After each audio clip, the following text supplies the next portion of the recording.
camp been like after that defeat at the weekend? I think for a few days, probably very sombre and frustration.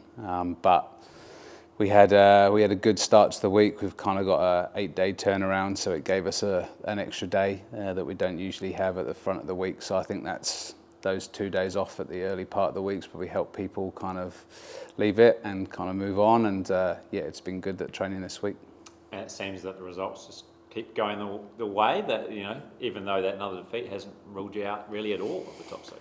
No, it's a race, I guess, like 4 down to 8, kind of really like packed in, and then now like we've got kind of like the teams underneath like closing the gap as well.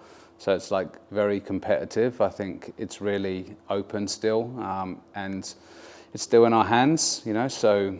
We just have to kind of keep focused on us, try not to worry too much about what other teams are doing around us. And ultimately, like, if results go our way in other games, it doesn't mean anything unless we capitalise on it. So we've still got to do our job and still got to get our points.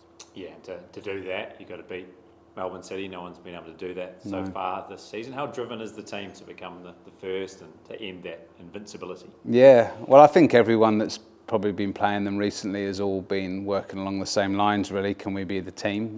We're no different. Can we be the team that topples them and stops them going the whole season unbeaten? It's going to be a challenging last 3 games for them to go all the way to the end unbeaten. But look, we gave a pretty good account of ourselves in Melbourne last time out, and really, took the game to them and like went toe to toe with them. So.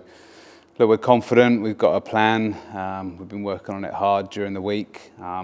We feel we've got the tools in order to kind of unlock it and to beat Melbourne City, but we're also very aware that they are unbeaten for a reason. They're the best team in the league. They've proven that now, like 20 games, their consistency is unbelievable.